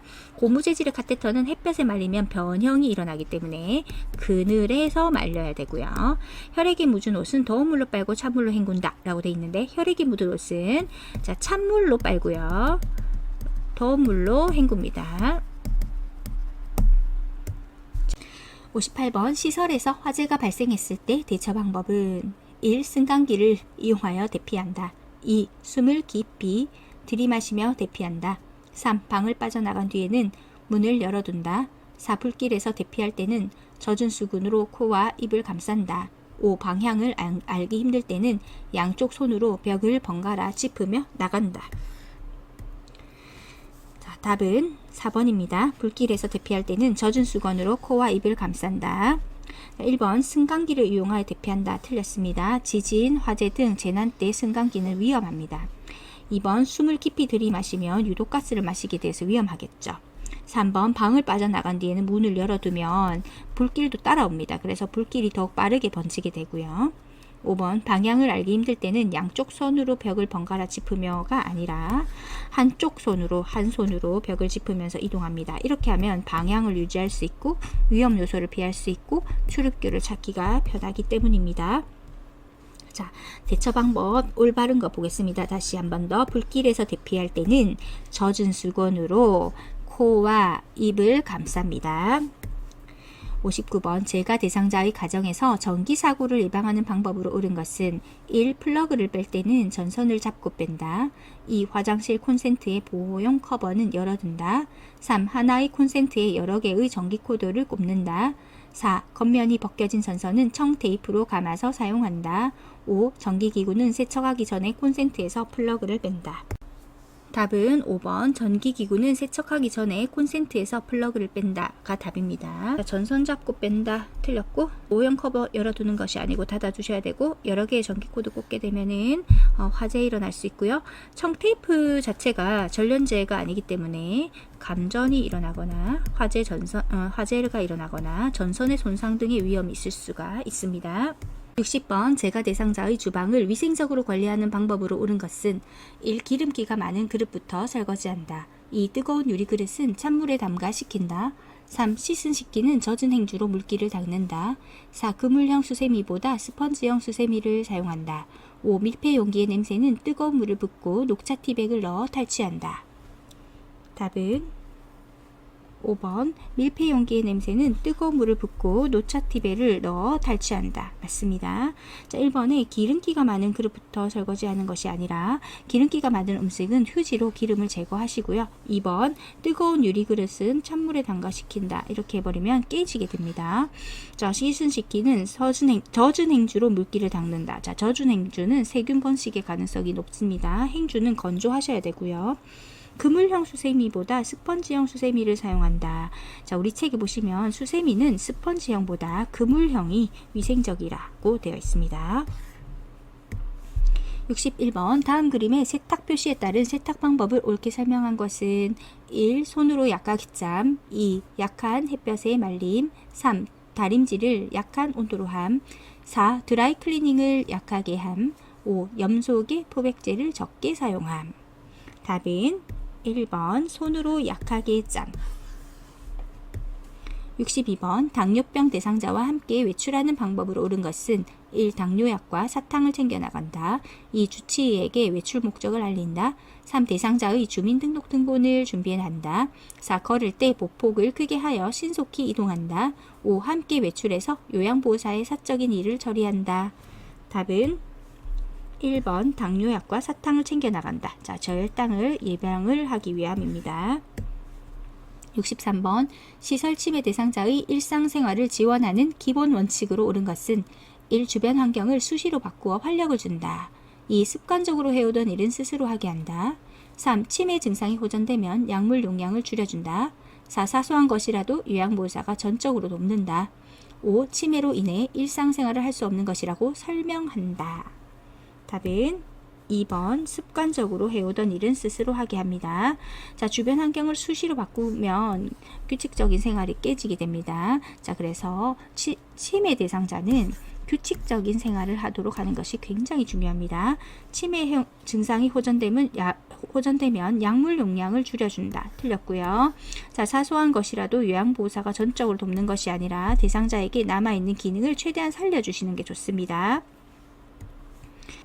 64번 제가 치매 대상자가 신발장 안에 있는 신발을 모두 꺼내어 거실로 던지는 행동을 반복할 때 요양보호사의 적절한 반응은 1. 어떤 신발을 찾으시는 거예요? 2. 신발을 거실에 던지시니 제가 힘이 드네요. 3. 신발을 꺼낸 김에 안 신는 신발을 버릴게요. 4. 다 꺼내신 다음에는 다시 신발장에 넣어주세요. 5. 이 신발이 가장 예쁘네요. 이거 신고 함께 산책 가요. 답은 5번 이 신발이 가장 예쁘네요. 이거 신고 함께 산책 가요. 65번 치매 대상자가 방금 식사한 것을 잊어버리고 계속 음식을 달라고 할 때 대처 방법은 1. 과식을 하면 건강에 해롭다고 설명한다. 2. 배가 고픈지 먹고 싶은 간식이 있는지 물어본다. 3. 함께 식사한 다른 대상자로부터 확인을 받게 한다. 4. 식사 준비를 위해 상추를 따러 함께 나가자고 한다. 5. 계속 음식을 달라고 하면 식사 제공을 중단한다고 단호하게 말한다. 답은 4번 식사 준비를 위해 상추를 따러 함께 나가자고 한다. 자, 대상자가 지금 자기가 했던 행위, 즉 체험한 것을 잊은 상태입니다. 이때 잊었다고 생각하고 대상자를 봤을 때 대상자의 입장에서 납득이 가는 언행이 무엇일까를 생각해 보시면 답을 고르시기가 쉬우실 것입니다. 66번 초저녁에 잠이 들었다 깬 치매 대상자가 다시 잠을 이루지 못하고 힘들어할 때 대처 방법은 1. 텔레비전을 보게 한다. 2. 콩고르기를 하게 한다. 3. 근력 운동을 하게 한다. 4. 적정 실내 온도로 조절해준다. 5. 내일 낮잠을 자면 된다고 말해준다. 답은 4번 적정 실내 온도로 조절해준다. 17번 낮 동안에 거실에서 배회하는 치매 대상자를 돕는 방법으로 옳은 것은 1. 배변할 때까지 변기에 앉혀둔다. 2. 실과 바늘을 주고 옷에 단추를 달게 한다. 3. 현관문을 열어 신선한 공기를 마시게 한다. 4. 포만감을 느낄 수 있도록 간식을 제공한다. 5. 소파에 앉아 어린 시절 고향에 대한 이야기를 나눈다. 답은 5번 소파에 앉아 어린 시절 고향에 대한 이야기를 나눈다. 68번 다음과 같은 상황에서 요양보호사의 적절한 반응은 치매 대상자 나 빼고 너희들끼리 소고기 구워 먹었지. 나도 얼른 구워줘. 요양보호사 1. 어디서 소고기 굽는 냄새가 나요? 2. 조금 전에 돼지고기를 함께 먹었잖아요. 3. 소고기가 드시고 싶군요. 같이 사러 가요. 4. 어르신은 치아가 안 좋아서 고기를 못 드시잖아요. 5. 무슨 말씀이세요? 아무도 소고기를 먹지 않았어요. 답은 3번 소고기가 드시고 싶군요. 같이 사러 가요. 69번 치매 대상자가 갑자기 흥분하며 요양보호사에게 욕설을 할 때 대처 방법은 1. 흥분한 이유가 무엇인지 물어본다. 2. 입을 손으로 막아 욕설을 멈추게 한다. 3. 행동이 멈출 때까지 그 자리를 피한다. 4. 큰 소리로 그런 행동을 그만두라고 한다. 5. 화가 난 것을 이해한다고 말하며 진정시킨다. 답은 5번 화가 난 것을 이해한다고 말하며 진정시킨다. 10번 시설 치매 대상자가 해질 무렵이 되면 손가방을 들고 아들 집으로 가겠다고 할 때 대처 방법은 1. 들고 있는 손가방을 보이지 않는 곳으로 치운다. 2. 침실 조명을 어둡게 하여 잠을 정하게 한다. 3. 좋아하는 따뜻한 음료를 마시러 가자고 한다. 4. 아들이 출장을 가서 집에 아무도 없다고 말한다. 5. 지금은 늦었으니 내일 아들을 만나러 가자고 한다. 답은 3번 좋아하는 따뜻한 음료를 마시러 가자고 한다. 71번 시설 치매 대상자가 담당 요양보호사를 애인이라고 하면서 다음과 같은 행동을 할 때 대처 방법은 담당 요양보호사가 다른 대상자를 돌볼 때마다 방해한다. 담당 요양보호사가 지나갈 때 신체 접촉을 한다. 1. 가족에게 알려 계약을 종료하겠다고 말한다. 2. 성희롱으로 노인보호 전문기관에 신고한다고 말한다. 3. 멈추지 않으면 담당 요양보호사의 변경을 요청하겠다고 경고한다. 4. 애인이 아니라 어르신을 돌보는 전문가라고 권위적으로 말한다. 5. 치매 대상자에게 나타나는 증상이라고 이해하고 모르는 척한다. 답은 3번 멈추지 않으면 담당 요양보호사의 변경을 요청하겠다고 경고한다. 자, 이런 것도 답이 될 수 있고요. 멈추지 않으면 좋아하는 인형을 가져가겠다 라고 경고한다. 이렇게 해도 답이 될 수가 있습니다. 72번 다음과 같은 상황에서 요양보호사의 공감 반응으로 적절한 것은 대상자 우리 영감 기일도 다가오고 요 며칠 잠을 설치고 있어. 영감이 늘 내 잠자리를 보살펴 주었는데. 요양보호사 1. 시간이 지나면 저절로 괜찮아져요. 2. 할아버지 기일은 가족 중에 누가 챙기나요? 3. 걱정하지 마세요. 제가 대신 잠자리를 봐드릴까요? 4. 할아버지가 자상한 분이셔서 더 그리우신가 봐요. 5. 할아버지는 어르신이 식사를 잘 하셔야 좋아하세요. 답은 4번 할아버지가 자상한 분이셔서 더 그리우신가 봐요. 자, 73번 대상자와 의사소통하는 방법으로 옳은 것은 1. 대상자보다 눈높이를 낮추고 이야기한다. 2. 팔짱을 끼고 머리를 끄덕이며 이야기한다. 3. 대상자보다 반걸음 뒤에서 이야기한다. 4. 시선을 한 곳에 고정하지 않고 적절하게 움직여가며 이야기한다. 5. 요양보호사 중심으로 좌우 방향을 손가락으로 가리키며 이야기한다. 답은 4번 시선을 한 곳에 고정하지 않고 적절하게 움직여가며 이야기한다. 자, 1번에 대상자보다 눈높이를 낮추는 것이 아니라 같은 눈높이여야 하고요. 팔짱을 끼는 자세는 고압적이고 교만한 자세 좋지 않습니다. 자, 3번 대상자보다 반걸음 뒤 아니라 정면에서 이야기합니다. 대상자를 향해서 약간 기울인 자세도 좋습니다. 5번에 요양보호사 중심이 아니라 대상자 중심입니다. 74번 다음과 같은 방법으로 의사소통해야 하는 대상자는 어깨를 두드려 신호를 주어 이야기가 시작됨을 알린다. 밝은 방에서 입 모양을 보며 이야기한다. 몸짓, 얼굴 표정으로 의미 전달을 돕는다. 1. 시각장애 대상자 2. 진압력 장애 대상자 3. 판단력 장애 대상자 4. 노인성 난청 대상자 5. 언어장애 대상자. 답은 4번 노인성 난청 대상자입니다. 75번 이해력 장애가 있는 대상자와 의사소통하는 방법으로 옳은 것은 1. 짧은 문장으로 천천히 이야기한다. 2. 화제를 자주 바꾸어 가며 이야기한다. 3. 친근감을 주기 위해 별명을 사용한다. 4. 부정적인 감정을 직설적으로 전달한다. 5. 말의 의미를 깊이 생각해야 하는 단어를 사용한다. 답은 1번 짧은 문장으로 천천히 이야기한다. 자, 이해력 장애가 있기 때문에 화제를 자주 바꾸어 가면은 이제 이해를 잘 하지 못하게 되겠죠. 따라서 명확하고 간단하게 단계적으로 이제 대화의 방향을 제시를 합니다. 자, 친근감을 주해서 별명. 자, 이런 거는 요양보호사 제 문제에서 절대 답이 될 수 없어요. 이름과 존칭을 함께 사용합니다. 부정적인 감정을 직설적으로 전달하는 것이 아니죠. 말의 의미를 깊이 생각해야 되는 단어가 아니라 구체적이고 익숙한 사물을 가지고 대화합니다. 76번 주의력 결핍 장애가 있는 대상자와 의사소통하는 방법으로 옳은 것은 자, 아까 앞에서 금방 했었죠. 1. 다양한 환경적 자극을 준다. 2. 요양보호사의 입을 계속 보게 한다. 3. 대화의 주제를 단계적으로 간단히 이야기한다. 4. 새로운 사물에 대해 추상적으로 이야기한다. 5. 목표에 맞는 복합적인 활동을 제시한다. 답은 3번 대화의 주제를 단계적으로 간단히 이야기한다. 답입니다. 다양한 환경적 자극하면 주의력, 안 그래도 주의력 결핍이 있는데 더 혼돈스럽습니다. 자, 입을 계속 보게 한다. 이거 자체가 힘든 일이에요. 주의력 결핍 장애가 있기 때문에. 자, 그리고 새로운 사물 옳지 않고 그다음 추상적인 거 옳지 않습니다. 자, 그래서 구체적이고 익숙한 사물을 가지고 대화해야 되고요.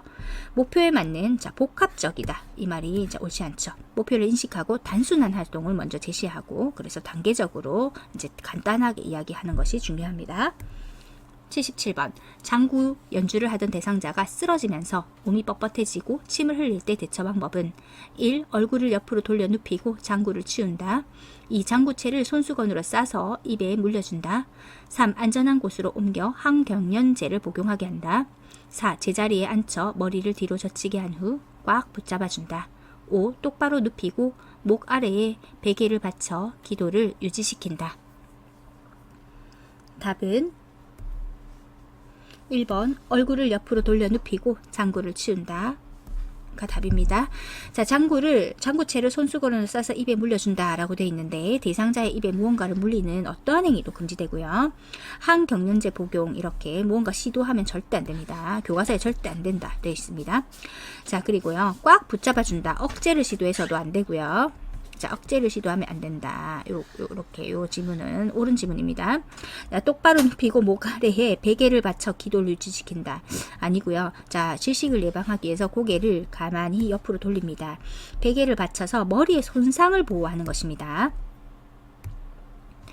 78번 뜨거운 물을 발에 쏟아 화상을 입은 대상자의 응급처치 방법으로 옳은 것은 1. 화상 부위에 얼음 조각을 대어준다. 2. 발에 부족이 생기기 전에 양말을 벗긴다. 3. 물집이 생기지 않도록 압박 붕대를 감아준다. 4. 화상 부위에 수돗물을 세게 틀어준다. 5. 손으로 화상 부위를 만져서 감각이 있는지 확인한다. 답은 2번 발에 부종이 생기기 전에 양말을 벗긴다. 맞습니다. 1번 화상 부위에 얼음 조각을 대어준다 라고 되어 있는데 통증이 없어질 때까지 15분 이상 찬물에 담그는 건 맞아요. 그런데 화상 부위에 얼음이나 얼음물을 직접 대는 것은 권장하지 않습니다. 물집이 생기지 않도록 압박분대 감아준다. 압박분대 아니고요. 자, 그리고 화상 부위에 수돗물을 세게 틀어주면 안 되죠. 세게 틀어주면 화상 부위가 더 많이 상하게 되겠죠. 통증이 없어질 때까지 15분 이상 찬물에 담근다 정도입니다.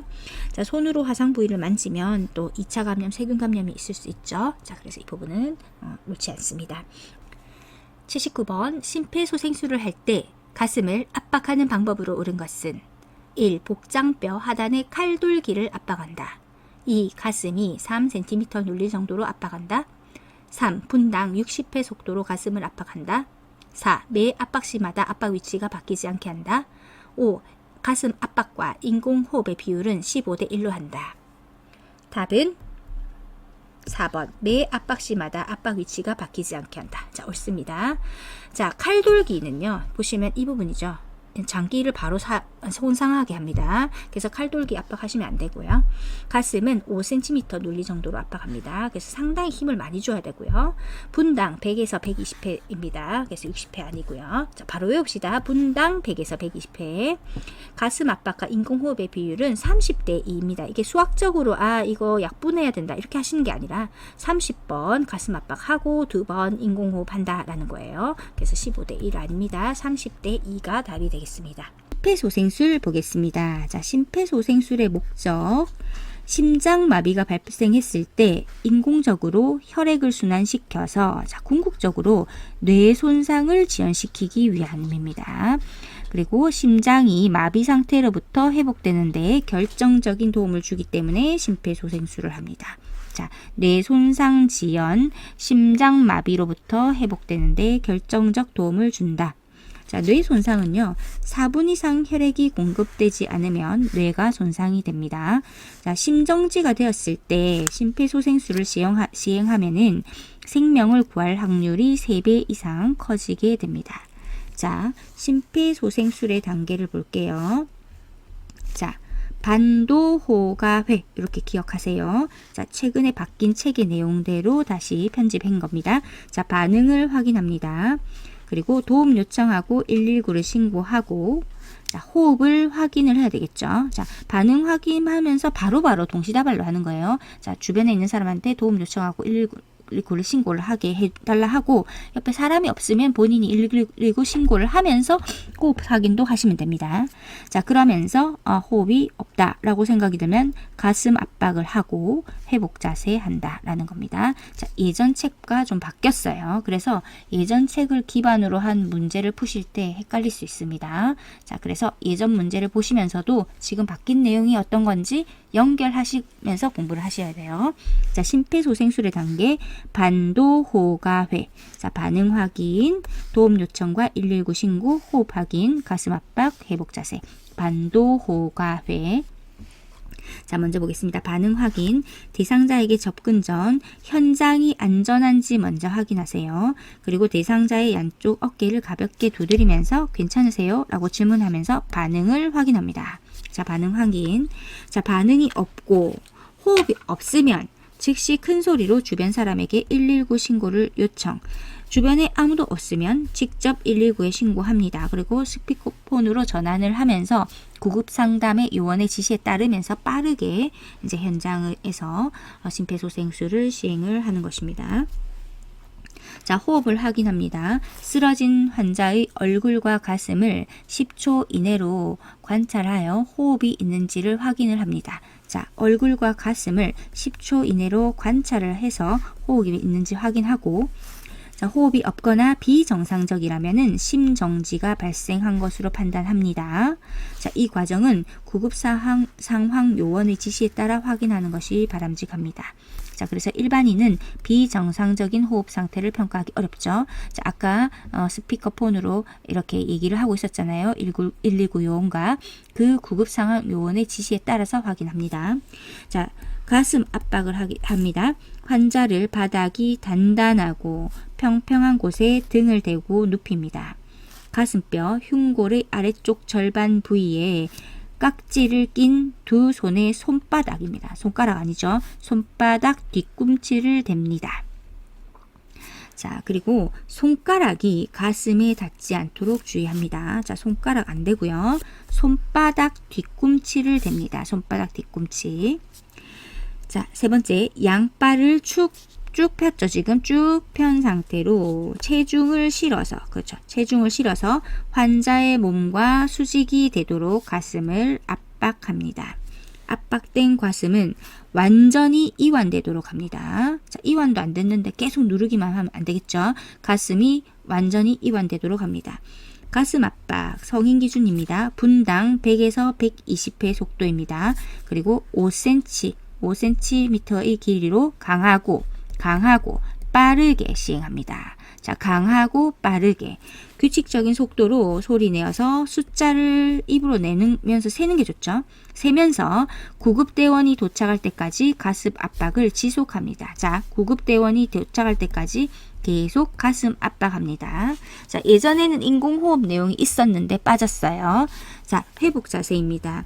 환자의 호흡이 회복이 되죠. 그러면 환자를 이렇게 옆으로 눕혀서, 자, 기도, 즉 숨길이 막히는 것을 예방합니다. 다시 환자의 반응과 정상적인 호흡이 없잖아요. 그러면 똑같은 것을 다시 합니다. 신속히 가슴 압박과 인공호흡을 시작한다.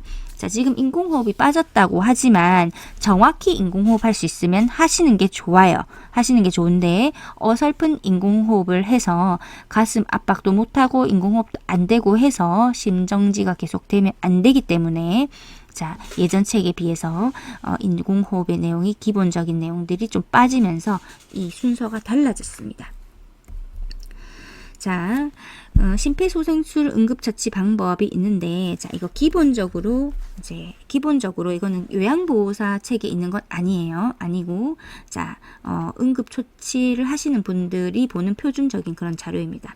주변 사람들에게 도움을 요청하고 119 신고 및 자동 심장 충격기를 요청한다.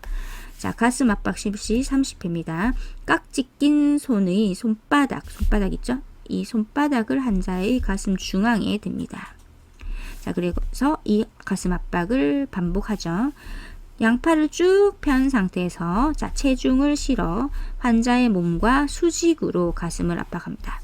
자, 모두 시험에 나왔던 문제들입니다. 자, 지문들입니다.